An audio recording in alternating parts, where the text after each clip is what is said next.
PPN ini hampir 40% tuh cash, meskipun dominasi masih KPR ya, tapi yang 40% peningkatan di cash tunai keras dan cash bertahap gitu. Tapi gini, ini Oke, nih perlu diwaspadai ya.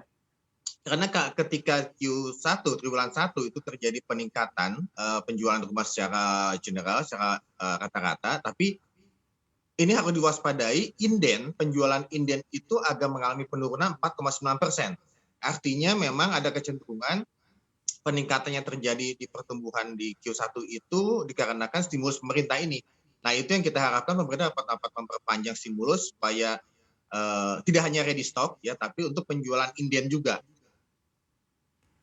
oke. Kalau begitu dari pengembang sendiri seperti apa? Berarti kan mereka harus catching up juga dengan demand yang kemungkinan besar akan kembali bergeliat setelah insentif ini diperpanjang.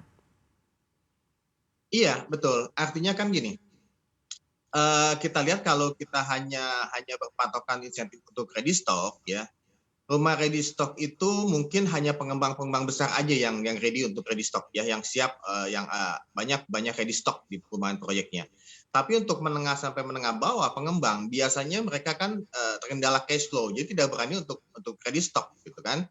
Nah, ke depan memang kita harapkan ada perpanjangan insentif ini, kita lagi nunggu juga PMK-nya. Kalau bisa itu perpanjangan ready stock dan inden gitu loh. Jadi kalau inden itu dampaknya akan luar biasa signifikan sekali gitu. Jadi kalau resto kan terbatas ya, lama-lama habis juga, mungkin tidak semua pengembang bisa menikmati stimulus yang diberikan pemerintah ini. Iya, banyak juga yang mengatakan bahwa ini sebenarnya yang lebih memanfaatkan ini adalah mereka yang punya penghasilan menengah ke atas dan kemudian kalau dari data IPW sendiri punya data di rentang harga berapa ini untuk rumah yang Iya, banyak terangkat betul, betul. penjualannya. Ya, kalau kita lihat memang mau tidak mau kita harus akui yang saat ini punya daya beli itu menengah atas gitu ya. Dan kita maunya menengah itu tidak menyimpan uang di bank, tapi memutar roda ekonomi melalui salah satunya dengan beli properti, gitu kan, karena multiplier-nya efeknya luar biasa. Data dari kami memang menyebutkan segmen yang 1 sampai 2 miliar itu mengalami kenaikan, ya hampir 12,5% dibandingkan segmen lain. Artinya apa? Potensi daya beli ini harus ditangkap oleh pemerintah, oleh pengembang dengan adanya insentif ini. Ya, karena kan kalau menengah atas itu biasanya juga bukan menengah atas saja, semua konsumen itu saat ini melihat kalau tidak ada insentif, tidak ada harga menarik, dia tidak akan enter the market, tidak akan masuk, tidak akan beli properti. Ya, jadi ini bagaimana caranya dengan kondisi saat ini, dengan semua daya beli tertekan, tapi ada masyarakat golongan tertentu yang masih punya daya beli dan itu kita harapkan untuk beli properti untuk menciptakan multiplier efek yang luar biasa. Oke, kalau tadi datanya sudah Anda sebutkan untuk kuartal 1 untuk penjualan properti, kalau untuk faktor-faktor yang mempengaruhinya selain insentif ini apa saja nih yang mempengaruhi penjualan untuk kuartal 1, Pak Ali?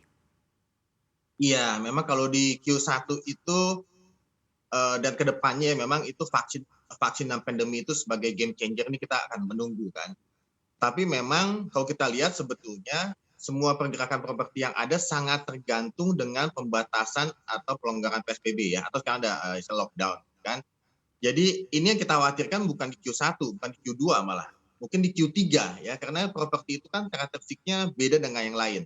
Dia beli properti tidak bisa hanya online, gitu ya, tidak bisa hanya digital, dia harus datang gitu ya, merasakan secara fisik, vibes, environment segala macam. Nah, kalau ini terjadi pengetatan ya, artinya ada kecenderungan penjualan properti akan menurun. Ya, karena konsumen akan di rumah gitu ya, dibatasi pergerakannya dan dia tidak akan melakukan pembelian properti gitu ya. Jangan lupa install aplikasi CNBC Indonesia di App Store maupun di Play Store untuk mendapatkan informasi dan perkembangan terkini dari berita-berita ekonomi dan bisnis.